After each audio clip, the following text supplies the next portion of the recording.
Hello everyone, welcome and welcome back to your educational platform DElEd teachers.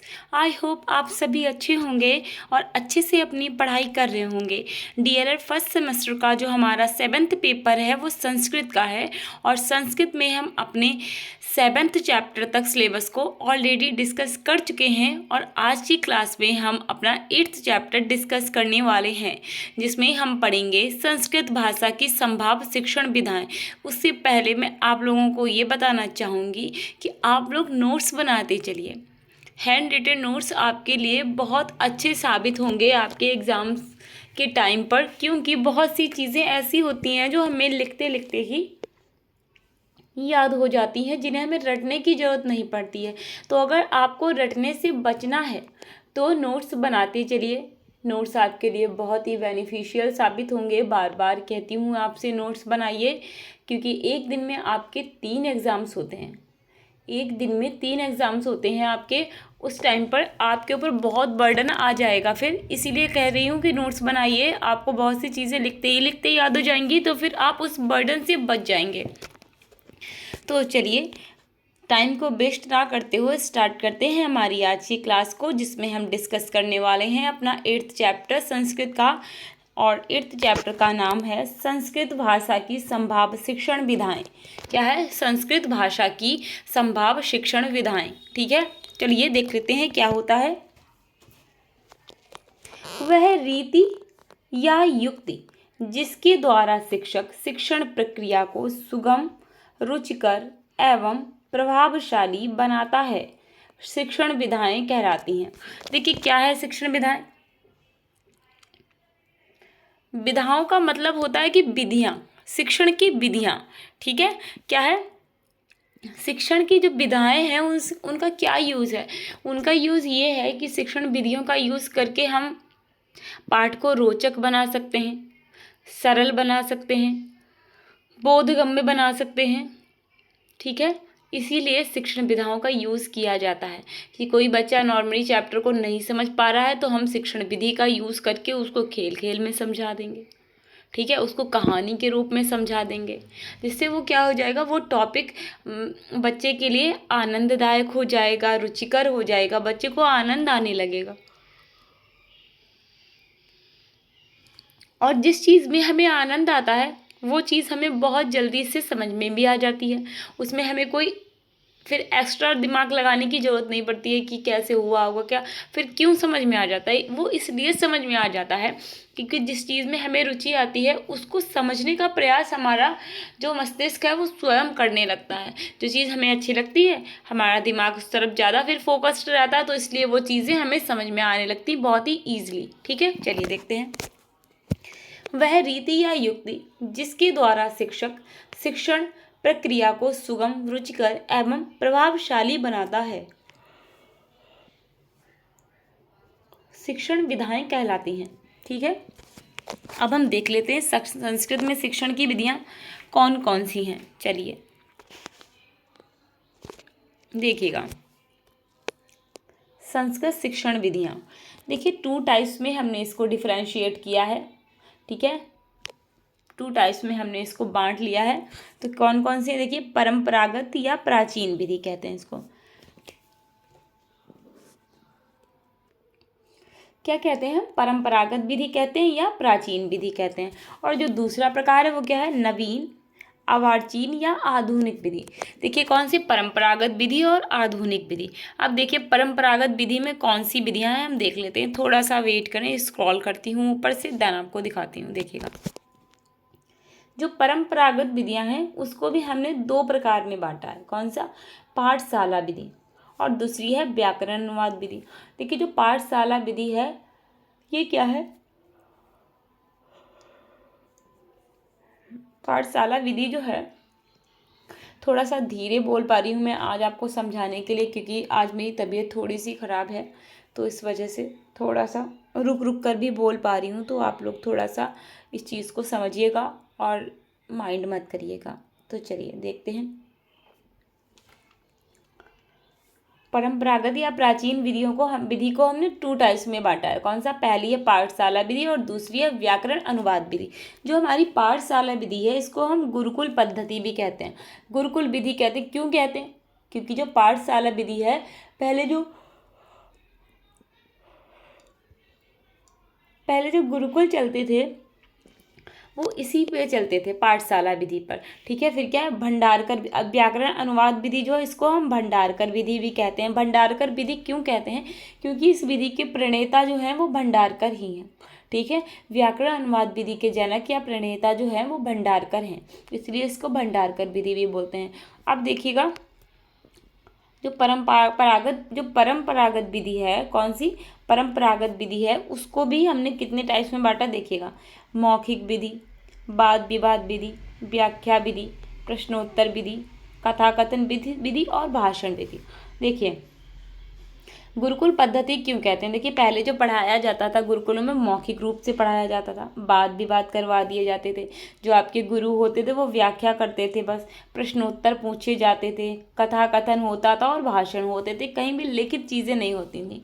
ठीक है, तो मौखिक रूप से शिक्षा व्यवस्था थी, गुरुकुल के समय पर मौखिक शिक्षा व्यवस्था थी, इसलिए इसको हम गुरुकुल पद्धति के नाम से भी जानते हैं। इसमें हमारी है, अगर आपसे क्वेश्चन पूछ लेते हैं संस्कृत में शिक्षण विधियां कौन कौन सी हैं, तो आप लिख देंगे मौखिक विधि, वाद विवाद विधि, व्याख्या विधि, प्रश्नोत्तर विधि, कथाकथन विधि और भाषण विधि। ठीक है, ये हमारी हो गई है प्राचीन या परंपरागत विधियाँ।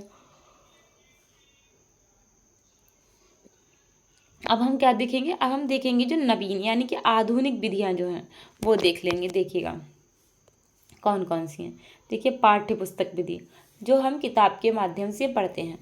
प्रत्यक्ष विधि यानी कि टीचर हमारे बिल्कुल सामने खड़े होकर हमें पढ़ाते हैं, हम क्वेश्चन पूछ सकते हैं। फिर मूल्यांकन होता है तो मूल्यांकन विधि, संरचना विधि, समवाय विधि, विश्लेषण विधि, हार्वर्ड पंचपदी विधि। ठीक है, या इसको हार्वर्डियन प्रणाली भी कहते हैं।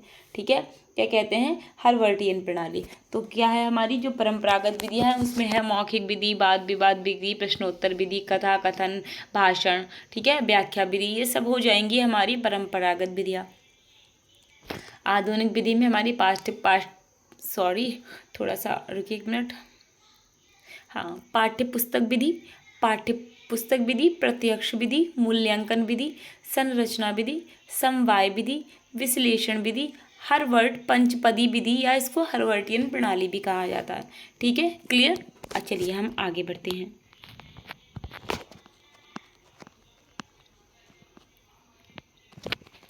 अब देखिए क्वेश्चन यहाँ पर आपके, एक मिनट, हाँ जी। अब देखिए यहाँ पर क्या हम लिखेंगे? संस्कृत शिक्षण में सहायक सामग्री यानी कि TLM। संस्कृत शिक्षण में सहायक सामग्री कौन कौन सी है देख लेते हैं। देखिए, दृश्य साधन है, श्रव्य साधन है और दृश्य श्रव्य साधन है। ठीक है, देखते हैं दृश्य साधन क्या है। वे साधन जिन्हें देखकर बालक शीघ्र अतिशीघ्र सीखने में सहायता प्राप्त करता है। क्या है? जिनको देखकर, जिन साधनों को देखकर हम क्या करते हैं? सीखने में सहायता प्राप्त करते हैं, वो क्या कहलाते हैं? वो दृश्य साधन कहलाते हैं। क्या है इसके उदाहरण? श्यामपट्ट, लपेटपट्ट, लपेट श्यामपट्ट। लपेट श्यामपट्ट आपको पता नहीं होगा बहुत से बच्चों को, तो मैं बता दूं। जैसे आप देख लीजिए, आपने कोई मैप देखा होगा, जो बड़े बड़े मैप्स आते हैं हम उनको लपेट लेते हैं ना, लपेट के रखते हैं ना, गोल गोल से फोल्ड कर लेते हैं। उसी तरीके से एक श्यामपट्ट यानी कि ब्लैक बोर्ड मान लीजिए, आप उसको क्या कहते हैं? हम लपेट के रख सकते हैं एक जगह पर, जैसे फोल्ड कर सकते हैं। जैसे नहीं हम कोई भी हमारे पास बड़ी बड़ी सीनरीज होती थी जो हम लगाते हैं, और क्या कहते हैं, जैसे नहीं मतलब बिना फ्रेम की सीनरीज मान लीजिए, अब उनको हम गोल गोल से लपेट लेते हैं। ठीक है, या फिर हमारे पास कोई बहुत बड़ा सा नक्शा है जिसको हम लपेट के रख लेते हैं। ठीक है, उसी तरीके से एक ये श्यामपट्ट भी होता है जिसको हम लपेट के रखते हैं, इसलिए इसको हम बोलते हैं लपेट श्यामपट्ट। ठीक है, मानचित्र, मॉडल, चित्र, चार्ट आदि इसके अंतर्गत आते हैं। ठीक है, क्या है? वे साधन जिन्हें देखकर बालक शीघ्र अतिशीघ्र सीखने में सहायता प्राप्त करता है, दृश्य साधन कहलाते हैं। इसके उदाहरण हैं श्यामपट्ट, लपेट श्यामपट्ट, मानचित्र, मॉडल, चित्र, चार्ट आदि इसके अंतर्गत आते हैं। ठीक है, चलिए देखते हैं। देखिए अब देखेंगे हम श्रव्य साधन। वे साधन जिन्हें सुनकर पाठ्य वस्तु को समझने में सहायता मिलती है श्रव्य साधन कहलाते हैं। देखिए जिनको सुनकर हम शीघ्र सीख लेते हैं, क्या है, वे साधन जिन्हें सुनकर पाठ्य वस्तु को समझने में सहायता प्राप्त होती है वे क्या कहलाते हैं, वो श्रव्य साधन कहलाते हैं। इसके उदाहरण क्या है, टेप रिकॉर्डर, रेडियो एवं लिखवाफोन। ठीक है, ये सब हमारे हो जाएंगे श्रव्य साधन के उदाहरण, श्रव्य साधन के उदाहरण। ठीक है, आगे हम देखेंगे दृश्य श्रव्य साधन कौन कौन से हैं। इनको हम दृश्य श्रव्य साधन भी बोल सकते हैं और दृश्य श्रव्य के उपकरण भी बोल सकते हैं। ठीक है, चलिए, वे साधन जो देखने और सुनने दोनों इंद्रियों को सक्रिय करके सीखने में मदद करते हैं। यानी कि वे साधन जिनको हम देख भी सकते हैं, सुन भी सकते हैं। ठीक है, जो हमें देख और सुन के सीखने में सहायता प्राप्त करते हैं वो हमारे दृश्य श्रव्य साधन कहलाते हैं। तो इसीलिए कहा गया है वे साधन जो देखने और सुनने दोनों इंद्रियों को सक्रिय करके सीखने में मदद करते हैं, दृश्य श्रव्य साधन कहलाते हैं। अब इसके उदाहरण क्या हो जाएंगे, देखिए, टेलीविज़न, ठीक है, कंप्यूटर, वीडियो क्लिप और यूट्यूब भी जो हमारा है ना वो दृश्य श्रव्य साधन ही तो है, क्योंकि हम यूट्यूब पर देख भी रहे हैं, सुन भी रहे हैं, है ना। तो ठीक है, ये हमारे हो जाएंगे दृश्य श्रव्य के साधन। अब हम देखेंगे उपयोगिता। देखिएगा, दृश्य श्रव्य सामग्री की उपयोगिता 2019 में हमसे यहाँ से क्वेश्चन पूछा गया। ठीक है, दृश्य श्रव्य सामग्री की उपयोगिता 2019 में क्वेश्चन पूछा गया। तो क्या इसकी उपयोगिता देखते हैं। यह शिक्षण सामग्री सीखने को अधिक रोचक और आकर्षक बनाती है, जिससे छात्रों की सीखने की इच्छा बढ़ती। क्या है, जो दृश्य श्रव्य सामग्री है ना वो क्या है, सीखने को अधिक रोचक बना देती है, आनंददायक, यानी कि जिसमें बच्चों को आनंद आने लगता है। तो इसीलिए कहा गया है यह सामग्री सीखने को अधिक रोचक और आकर्षक बनाती है, जिससे छात्रों की सीखने की इच्छा बढ़ती है। ठीक है, दूसरा क्या है, यह सामग्री अवधारणाओं को स्पष्ट करने और उन्हें अधिक सुलभ बनाने में मदद करती है। देखिए क्या है, अवधारणाओं को स्पष्ट कैसे करना है। देखिए मान लीजिए कोई चीज़ हम बच्चे को ऐसे ही बता रहे हैं, जैसे मैं आपको बता रही हूँ कोई चीज़, मान लीजिए मैं हर चीज़ में खुद को ही रखती हूँ एग्जाम्पल में। मान लीजिए मैंने आपको कोई चीज़ बताई, ठीक है, आपको समझ नहीं आई। ठीक है, मैंने आपको कोई भी चीज़ बताई, आपको समझ नहीं आई। अब मैं क्या करूँ, सुलभ कैसे बना सकती हूँ उसे, अवधारणाओं को अच्छे से स्पष्ट कैसे कर सकती हूँ। उसी चीज़ को मैंने आपको टेलीविज़न पे सपोज दैट कि मैंने आपको एक वीडियो क्लिप के माध्यम से दिखा दिया। ठीक, या फिर ये तो हमारा दृश्य श्रव्य साधन हो गया, या मैंने उस चीज़ को आपको सुना दिया। ठीक, या फिर मैंने आपको उस चीज़ को दिखा दिया। ठीक है, किसी मैप की सहायता से और इवन कोई भी ऐसा हमारा साधन जिसकी सहायता से मैंने आपको दिखा दिया उस चीज़ को। तो क्या हो जाएगा, वो चीज़ आपको बहुत अच्छे से स्पष्ट हो जाएगी। क्या हो जाएगी, बहुत अच्छे से स्पष्ट हो जाएगी।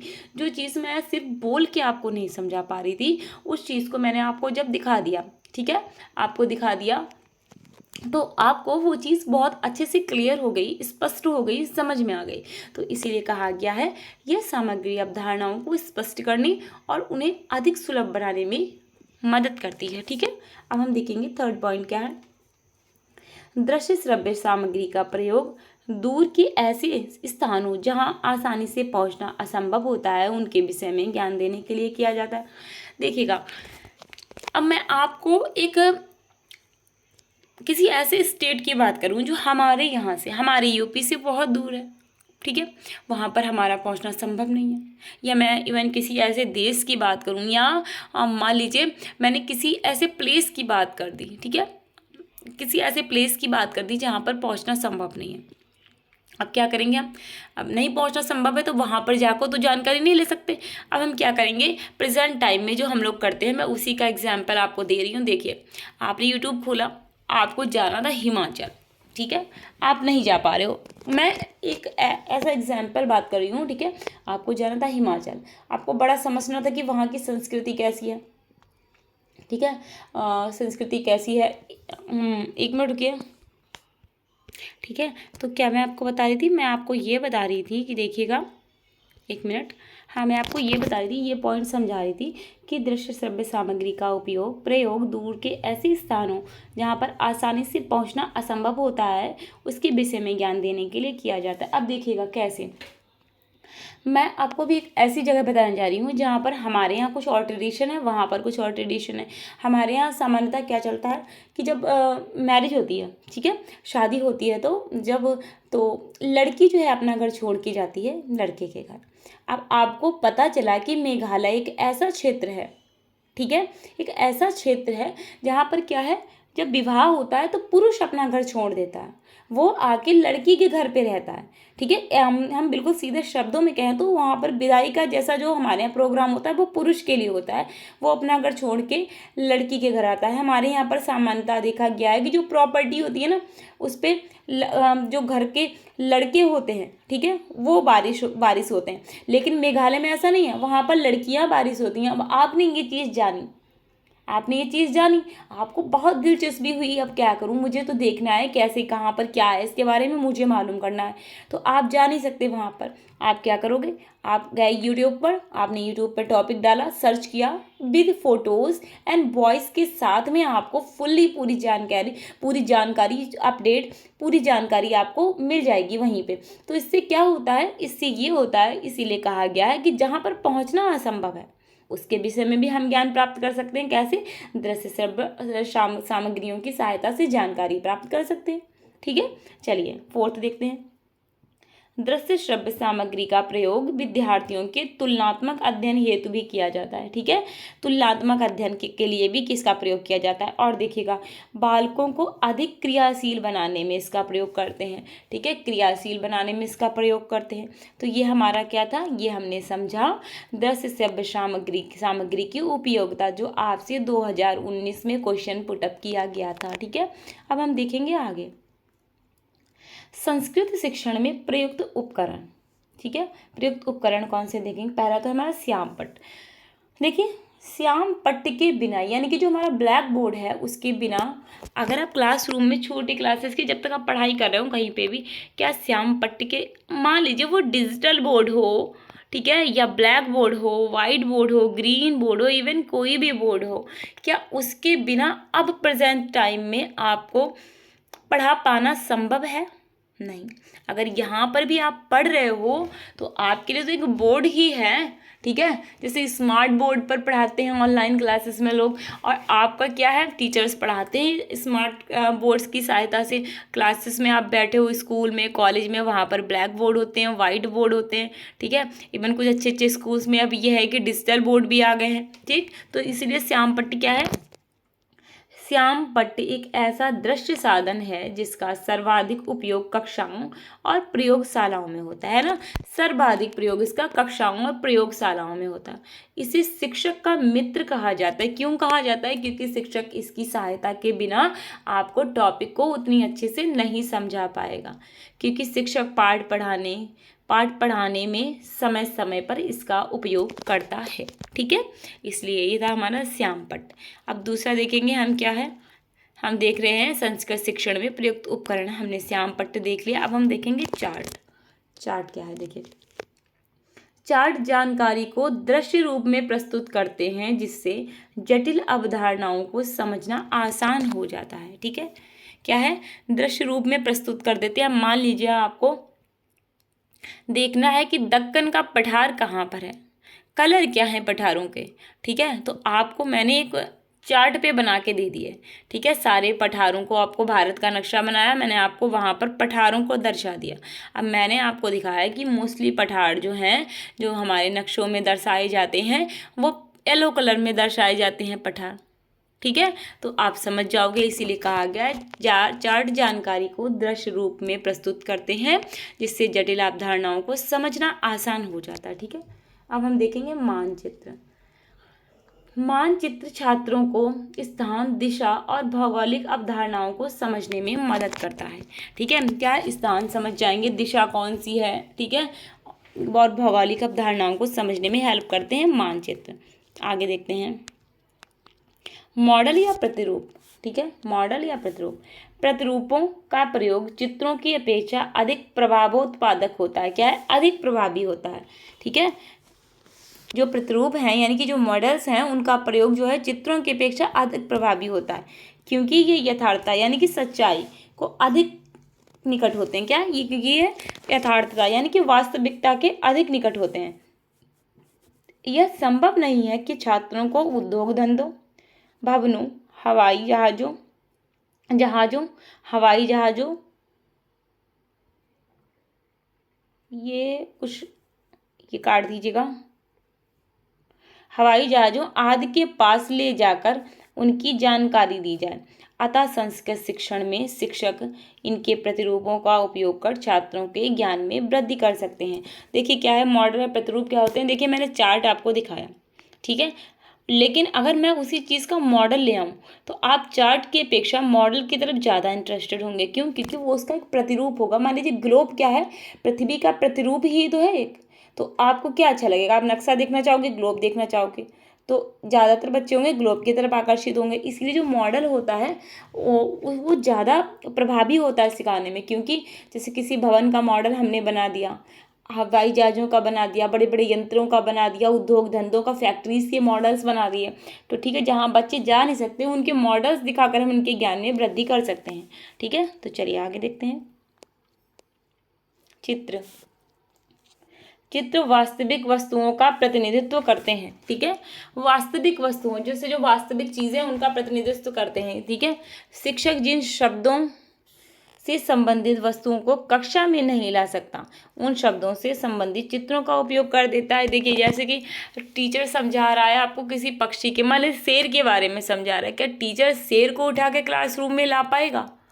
पॉसिबल है? ये नहीं पॉसिबल है। तो क्या है, तो टीचर उसका जो है फिगर बना देगा, एक चित्र बना देगा, एक, ठीक है, एक चित्र बना देगा और फिर उस चित्र की सहायता से आपको समझाएगा कि देखो ये ऐसा होता है, इसके बॉडी पे ऐसे पैटर्न होते हैं बालों के, इसकी मूंछें जो है शिकार के प्रति बहुत संवेदनशील होती हैं। ठीक है, और ऐसे ही बहुत सी चीज़ें बताएगा। ठीक है, क्यों? चित्र की सहायता से बताएगा। कैसे बताएगा? चित्र की सहायता से। उदाहरण देखिए, कपोता, कुक्कुटा, कोकिला आदि। ठीक है, ठीक है, इन सब चीज़ों के क्या ले आएगा, चित्र बना के ले आएगा और आपको समझा देगा कि कपोता कैसा होता है, कुक्कुट कैसा होता है और कोकिला यानी कि कोयल कैसी होती है। ठीक है, चलिए आगे देखते हैं। Tape recorder. ठीक है, टेप रिकॉर्डर देखते हैं। टेप रिकॉर्डर के माध्यम से देश विदेश की जानकारी दी जाती है। ठीक है, उच्चारण अभ्यास करने में भी इसका उपयोग किया जाता है, जिससे उच्चारण संबंधी अशुद्धियां दूर हों। ठीक है, क्या है, टेप रिकॉर्डर के माध्यम से क्या है, देश विदेश की जानकारी प्राप्त होती है।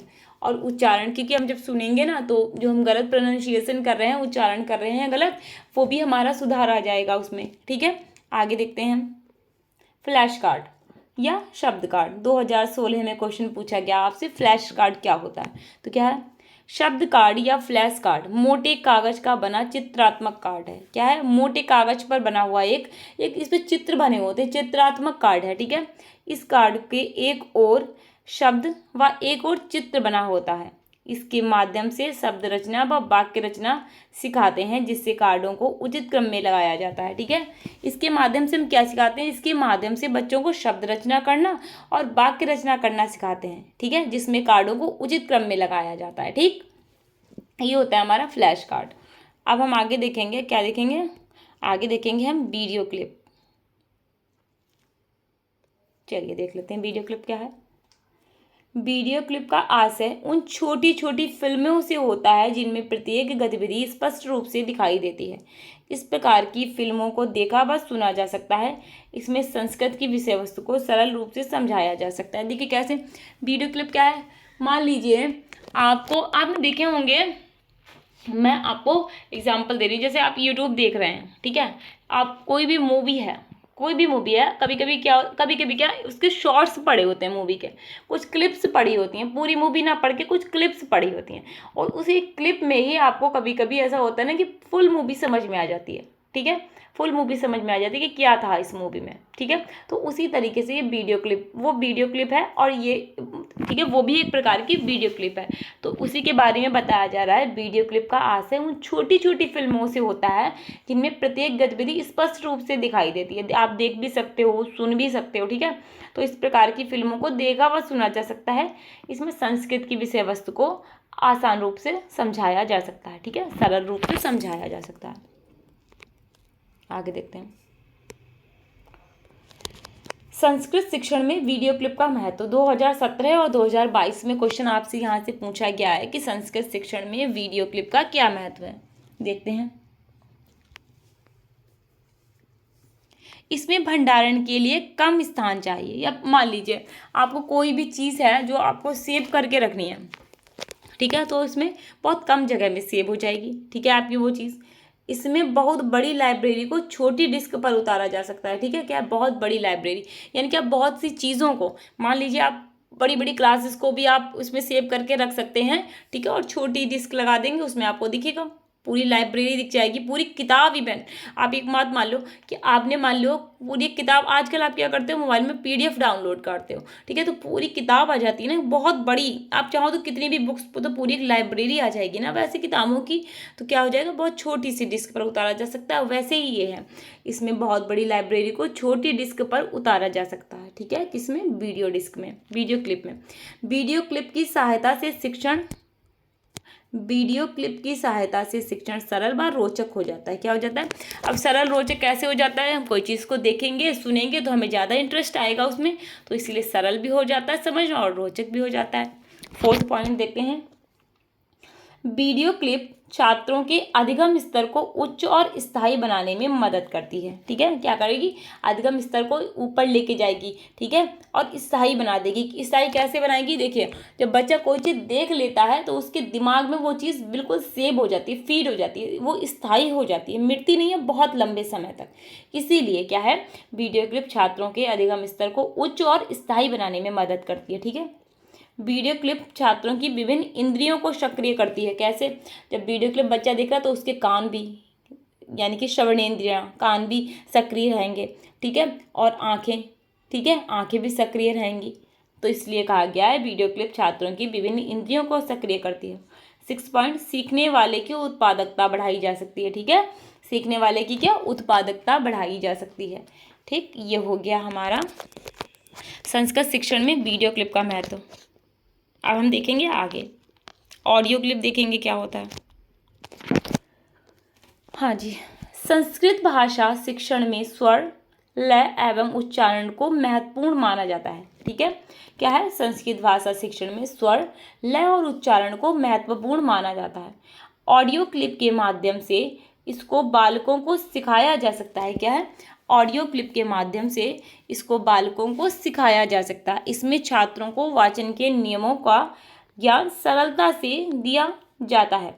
ऑडियो क्लिप के माध्यम से छात्रों में श्रवण कौशल का विकास होता है। देखिए क्या है, उच्चारण, बच्चा सुनेगा ना ऑडियो में, तो अगर कुछ उच्चारण संबंधी अशुद्धियाँ हो रही हैं तो सुनेगा, जब सही तो अपने आप ही प्रोनाउंसिएशन सही करेगा उसका, तो ये चीज़ सही हो जाएगी। सुनने की क्षमता में बढ़ोतरी होगी, जैसे कि ध्यानपूर्वक सुनेगा बच्चा, इस तरीके से बढ़ोतरी होगी, तो इसलिए श्रवण कौशल का विकास हो जाता है ऑडियो क्लिप के माध्यम से। तो इसलिए कहा गया है संस्कृत भाषा शिक्षण में स्वर, लय एवं उच्चारण को महत्वपूर्ण माना जाता है। ऑडियो क्लिप के माध्यम से इसको बालकों को सिखाया जा सकता है। इससे छात्रों को वाचन के नियमों का ज्ञान सरलता से दिया जाता है। ऑडियो क्लिप के माध्यम से छात्रों में श्रवण कौशल का विकास होता है, ठीक। आगे देखते हैं, देखिएगा संस्कृत शिक्षण में ऑडियो क्लिप का महत्व 2022 में आपसे क्वेश्चन पुटअप किया गया। यहाँ से देखते हैं, ऑडियो क्लिप छात्रों को सक्रिय,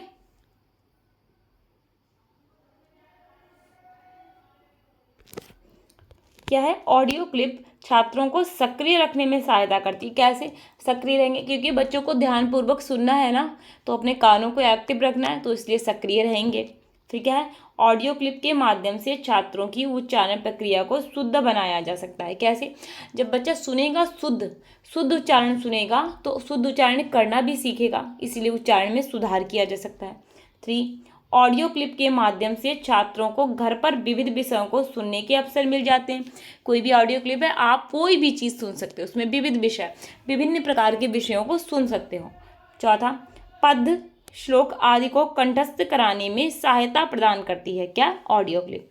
ऑडियो क्लिप छात्रों को ध्यान से सुनने और जानकारी को संसाधित करने के लिए, रुकिए एक मिनट, देखिएगा, ऑडियो क्लिप छात्रों को ध्यान से सुनने और जानकारी को संसाधित करने के लिए प्रोत्साहित करती है, जिससे उनके सुनने की कौशल में विकास होता है, कौशल में सुधार होता है। ठीक है, ऑडियो क्लिप क्या करती है? छात्रों को ध्यान से सुनने और जानकारी को संसाधित करने के लिए प्रोत्साहित करती है।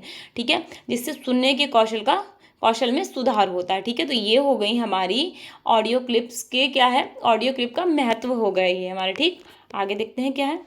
आगे हमारा वाचन, ये मैं आपको हिंदी में बहुत अच्छे से पढ़ा चुकी हूँ वाचन। ठीक है, तो अगर आपको बहुत अच्छे से देखना है तो हिंदी में जाइएगा, हिंदी की क्लासेस देखिएगा। चलिए देख लेते हैं यहाँ पर भी हम वाचन। लिखित सामग्री को देखकर पढ़ना या बोलना ही वाचन कहलाता है। क्या है? कोई चीज़ लिखी हुई है, उसको देखकर हम पढ़ रहे हैं या बोल रहे हैं, वो वाचन कहलाएगा। ठीक है, वाचन के प्रकार 2 प्रकार के होते हैं वाचन। ठीक है, आगे देखते हैं कौन कौन से। देखिएगा, वाचन 2 प्रकार के होते हैं। देखिए वाचन, पहला हमारा स्वस्वर वाचन और दूसरा है हमारा मौन वाचन। और स्वस्वर वाचन के 2 प्रकार होते हैं, आदर्श वाचन एंड अनुकरण वाचन। ठीक है, अब क्या है, अनुकरण वाचन के 2 प्रकार होते हैं, संवेद वाचन और व्यक्तिगत वाचन। ठीक है, और मौन वाचन के 2 प्रकार होते हैं, द्रुत वाचन और गंभीर मौन वाचन। ठीक है, ये हो गए हमारे प्रकार। देखिएगा, वाचन 2 प्रकार के होते हैं, सस्वर वाचन और मौन वाचन। सस्वर वाचन के 2 प्रकार हैं, आदर्श वाचन और अनुकरण वाचन। फिर अनुकरण वाचन के 2 प्रकार है, संवेद वाचन और व्यक्तिगत वाचन। ठीक है, फिर है हमारा मौन वाचन, और मौन वाचन भी हमारा 2 प्रकार का हो, द्रुत वाचन और गंभीर वाचन। ठीक है, अब हम देखते हैं आगे। स्वस्वर वाचन देखेंगे सबसे पहले हम। देखिएगा, 2023 में आपसे क्वेश्चन पूछा गया कि स्वस्वर वाचन किसे कहते हैं। तो स्वस्वर वाचन का अर्थ है स्वर सहित वाचन, अर्थात स्वर सहित पढ़ते हुए अर्थ ग्रहण करना ही स्वस्वर वाचन कहलाता है। ठीक है, स्वर सहित पढ़ते हुए अर्थ ग्रहण करना ही स्वस्वर वाचन कहलाता है। ठीक है, आगे देखते हैं आदर्श वाचन। स्वस्वर वाचन के 2 प्रकार है ना, आदर्श और अनुकरण। आदर्श वाचन क्या है? शिक्षक के द्वारा किया जाने वाला वाचन आदर्श वाचन कहलाता है। जो शिक्षक क्लास में खड़े होकर बोलते हैं, आपको पढ़ाते हैं, वो आदर्श वाचन होता है। कैसे? देखिएगा, आदर्श वाचन प्रायः शिक्षक के द्वारा किया जाता है ताकि वह विद्यार्थियों के सामने उत्तम वाचन का प्रतिरूप प्रस्तुत कर सके। शिक्षक को भी आदर्श वाचन में प्रवीणता होनी चाहिए, अन्यथा विद्यार्थियों की वाक्य संबंधी त्रुटियों को वह दूर करने में असमर्थ होगा। शिक्षक को त्रुटि रहित उत्तम तरीके से पाठ का वाचन करना चाहिए, क्योंकि शिक्षक के आदर्श वाचन को आधार मानकर छात्र अनुकरण वाचन करते हैं। ठीक है, क्या था हमारा? शिक्षक जो वाचन करता है वो आदर्श वाचन होता है, लेकिन जब शिक्षक को आदर्श वाचन क्लास में कर रहा है तो उसको ज्ञान होना चाहिए कि उसका जो उच्चारण है शुद्ध होना चाहिए। ठीक है, बोलने की क्षमता बहुत अच्छी होनी चाहिए, और शिक्षक को भी क्या है, बहुत ही आदर्श प्रतिरूप प्रस्तुत करना है अपने वाचन का, इस तभी वो आदर्श वाचन कहलाएगा। क्योंकि जो शिक्षक बोलता है उसी को आधार मानकर बच्चे भी फिर आगे वैसा ही बोलते हैं। ठीक है, तो ये हो गया हमारा आदर्श वाचन। आगे हम क्या देखेंगे? अनुकरण वाचन। देखिएगा, रुकिए,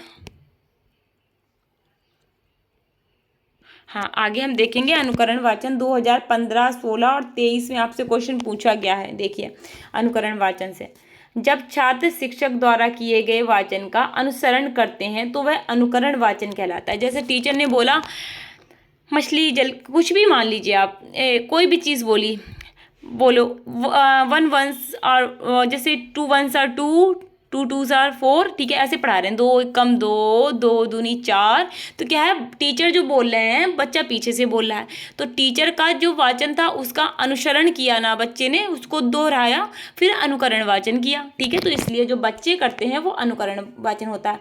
इसमें बच्चे शिक्षक के द्वारा पढ़ी गई सामग्री को आवाज़ देकर दोहराते हैं। ठीक है, अनुकरण वाचन में शिक्षक छात्रों को सही उच्चारण, गति और लय सिखाने के लिए एक मॉडल प्रदान करता है। ठीक है, देखिएगा, देखिए मैंने आपको बताया, टीचर आपको पढ़ा रहे हैं 2 1 आर 2, 2 2 आर 4, 2 2 3 आर 6। ठीक है, 2 2 ठीक है, ऐसे 2 की टेबल पढ़ा रहे हैं। 2 1s are 2, 2 2s are 3, 2 2s are, sorry मैं क्या बोली, 2 1s are 2, 2 2s are 4। ठीक है, ऐसे बोल रहे हैं, आपको सिखा रहे हैं, तो बच्चे भी पीछे से बोल रहे हैं 2 1s are 2, 2 2s are 4, 2 3s are 6, ऐसे बोल रहे हैं। ठीक है, ऐसे बोल रहे हैं कि 2 एकम 2, 2 दूनी 4, 2 3 6। ठीक है, तो टीचर ने बोला पहले 2 एकम 2, तो बच्चे बोलेंगे 2 एकम 2। टीचर बोलेगा 2 1s are 2, बच्चे बोलेंगे 2 1s are 2। ठीक है, ऐसे बोलेंगे बच्चे भी। तो ये अनुकरण वाचन हो जाएगा। जो टीचर पहले बोलता है, बच्चा पीछे से दोहराता है फिर वो। ठीक है, ये अनुकरण वाचन हो जाएगा। चलिए हम आगे देख लेते हैं। अब देखिएगा, अनुकरण वाचन के 2 टाइप होते हैं। व्यक्तिगत वाचन, देखिएगा, व्यक्तिगत वाचन का अभिप्राय है व्यक्तिगत रूप से किया जाने वाला वाचन, यानी कि जो अकेले स्वयं, मैं सिर्फ अकेले कर रही हूँ, ठीक है, और कोई नहीं कर रहा मेरे साथ में, वो व्यक्तिगत वाचन हो जाता है। देखते हैं, कक्षा में बालक द्वारा व्यक्तिगत वाचन का अर्थ है, रुकिए, कक्षा में बालक द्वारा व्यक्तिगत वाचन का अर्थ है कि छात्र स्वयं पढ़ता है और पाठ को समझता है। यह एक ऐसा वाचन है जहां छात्र एक एक करके पाठ को पढ़ते हैं, जबकि शिक्षक उनकी प्रगति की निगरानी करता है और उन्हें आवश्यक सहायता प्रदान करता है। यह वाचन कौशल को विकसित करने और छात्रों, और क्या है देखिएगा, हाँ, और छात्रों को भाषा में प्रवीणता प्राप्त करने में मदद करता है। देखिए क्या है, मैं जो समझा रही थी वो, देखिए क्या है, जैसे क्लास में एक बच्चे को खड़ा कर दिया टीचर ने, कि पहले कहते थे ना कि रीडिंग करो, तुम खड़े हो जाओ, तुम रीडिंग करोगे, आज तुम्हारा टर्न है। ठीक है, तो एक बच्चा पढ़ रहा है, बाकी सभी सुन रहे हैं, लेकिन अगर बच्चा कहीं पर गलत पढ़ रहा है तो टीचर बैठे बैठे बता देते, ये नहीं ये है, ये नहीं ये है, ठीक करो यहाँ पर, तो बच्चा ठीक करता था। तो वो हो जाएगा व्यक्तिगत वाचन। ठीक है, आगे देखते हैं, सामूहिक वाचन, इसी को हम संवेद वाचन भी कहते हैं। संवेद वाचन का अर्थ है समूह में मिलकर किसी पाठ का स्वस्वर वाचन करना। ठीक है,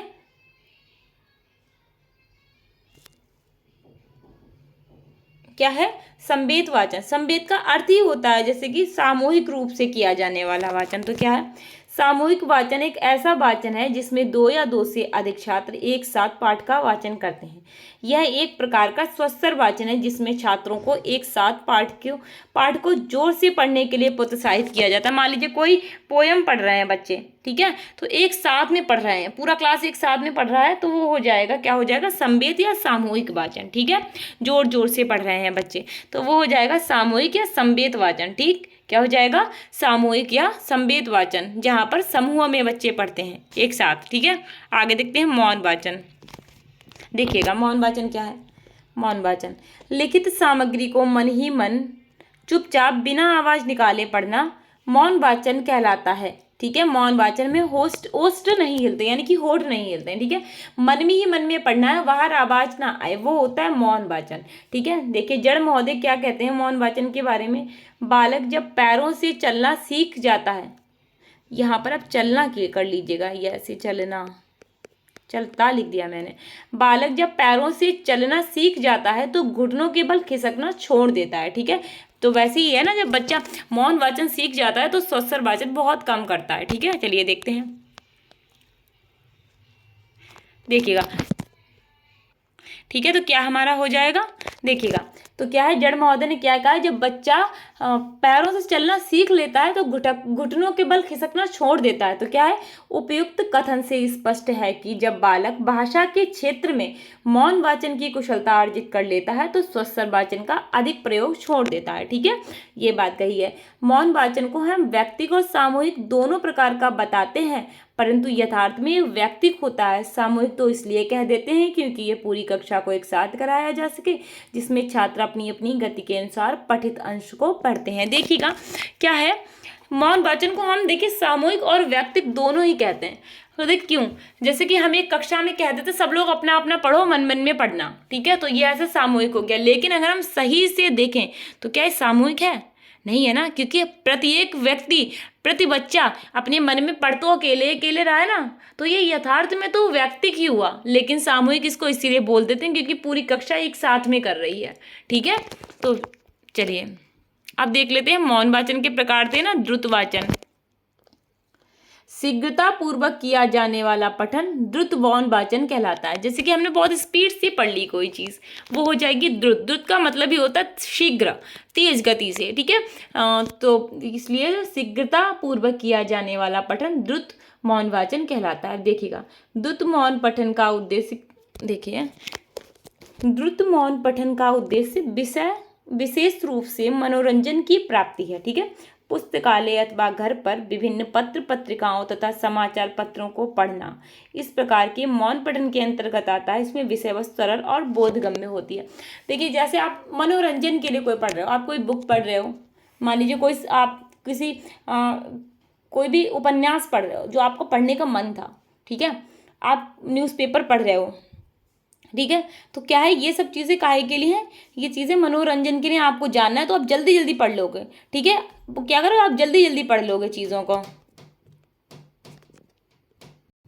यानी कि कोई भी ऐसी चीज़ बुक हो, न्यूज़पेपर हो, इवन कोई भी ऐसी चीज़ जो पढ़ने में आपको मनोरंजन की प्राप्ति हो रही है, उसको आप जल्दी जल्दी पढ़ोगे तो वो हो जाएगा द्रुत वाचन, ठीक है। आगे देखते हैं हम गंभीर मौन वाचन क्या है। देखिएगा, बिना आवाज निकाले ध्यान लगाकर गहन अध्ययन करना गंभीर मौन वाचन कहलाता है, ठीक है। जब बहुत ध्यान से धीरे धीरे किसी चीज को पढ़ते हैं, बहुत ध्यान लगा के, तो वो गंभीर मौन वाचन कहलाता है। देखिएगा, यह एक प्रकार का मौन वाचन है जिसमें छात्र सामग्री को समझने और अपने विचार, सॉरी अपने नहीं है, यह एक प्रकार का मौन वाचन है जिसमें छात्र सामग्री को समझने और विचारों की गहराई में जाने पर ध्यान केंद्रित करते हैं, ठीक है। इसमें हम क्या करते हैं, बहुत ही ध्यान से पढ़ते हैं चीज़ों को। जैसे दुत में स्पीडली पढ़ के चले जाते हैं, चीज़ों को पढ़ते जाते हैं, क्योंकि वो तो मनोरंजन के उद्देश्य से। लेकिन इसमें हमें क्या है, कुछ स्पेसिफिक जानकारी भी चाहिए, ठीक है। तो हम धीरे धीरे पढ़ेंगे, आराम आराम पढ़ेंगे और बहुत ध्यान लगा के पढ़ेंगे, ठीक है। तो क्या हो जाएगा, गंभीर मौन वाचन, ठीक। चलिए आगे देखते हैं। क्वेश्चन आपसे पूछे गए हैं, दृश्य श्रव्य सामग्री के एक एक उदाहरण देकर उसका वर्णन करें, ठीक है। दृश्य श्रव्य सामग्री का एक एक उदाहरण देकर उसका वर्णन करें, 2018 में पूछा गया। संस्कृत शिक्षण की विभिन्न विधियों का उल्लेख कीजिए, ठीक है। क्या है, विभिन्न विधियों का उल्लेख कीजिए। 2022 और 2023 में आपसे क्वेश्चन पूछा गया ये, ठीक। ये क्वेश्चन आपसे पूछे गए, ये क्वेश्चन आपसे पूछे गए हैं, ठीक है। कब पूछे गए हैं, 2018 में, 22 और 23 में, ठीक है। तो क्या होता है, चैप्टर 8 हमारा कंप्लीट हो गया है संस्कृत में, ठीक है। अब आपका सिर्फ एक चैप्टर बचा है, वो भी कैसा चैप्टर बचा है, जो आपके सिलेबस में नहीं है। आपके सिलेबस के अकॉर्डिंग यहीं पे आपकी संस्कृत जो है सिलेबस कंप्लीट होता है। लेकिन ये क्वेश्चन मैं देख रही हूँ प्रीवियस ईयर्स में आपसे बार बार पूछा जा रहा है और हो सकता है आगे भी पूछ ले, तो वो क्वेश्चन आप छोड़ के ना आए। इसी पर्पज़ से मैंने आपको एक चैप्टर और करवाया है, ठीक है। वो चैप्टर हम अपना डिस्कस करेंगे अपनी नेक्स्ट क्लास में, ठीक है। तो तब तक आप लोगों को क्या करना है, नोट्स बनाते चलिए। मैं बार बार आप लोगों से कहती हूँ कि नोट्स बनाइए, ठीक है। और आप में से कितने लोग नोट्स बना रहे हैं मुझे नहीं पता, क्योंकि आप लोग कमेंट वगैरह कुछ भी नहीं करते हैं, ठीक है। नोट्स बनाइए और इस चीज़ को निकाल दीजिए कि आपके टीचर, जो आपको टीचर मैम पढ़ा रही हैं, उनके चैनल पर बहुत ही सब्सक्राइबर्स बहुत कम हैं, व्यूज़ बहुत कम आते हैं। आप ये देखिए ना कि आपको पढ़ाया कैसे जा रहा है। अगर आपको अच्छा पढ़ाया जा रहा है, आपको समझ में आ रहा है ना, तो आप ये सब चीज़ें माइंड मत करिए, ठीक है। तो आप लोग नोट्स बनाते चलिए। और क्या करना है, अगर आपको क्लासेस पसंद आती हैं तो क्लास को लाइक कीजिए भाई, थोड़ा सा तो कर लीजिए लाइक वाइक शेयर वेयर, क्योंकि इतने कंजूसी अच्छी बात नहीं है ना। इतने कंजूस हो रहे हो आप लोग, बताओ, आप लोग एक लाइक भी नहीं करते हो। हाँ, आधे हो वीडियोस, अगर आपको क्लासेस अच्छी लग रही है ना तो फिर लाइक करने में कौन सी दिक्कत है, थोड़ा सा लाइक कर लिया करिए। इतनी कंजूसी अच्छी बात नहीं है, ठीक है। तो क्लासेस अच्छी लगती हैं तो लाइक कीजिए, अपने फ्रेंड्स ग्रुप में क्लास को शेयर कीजिए एंड चैनल को सब्सक्राइब कीजिए और बेल आइकॉन को प्रेस करना मत भूलिएगा। तो मिलते हैं हमारी नेक्स्ट क्लास में, तब तक आप लोग अपना ध्यान रखिएगा। Take care, bye bye, see you soon, bye bye.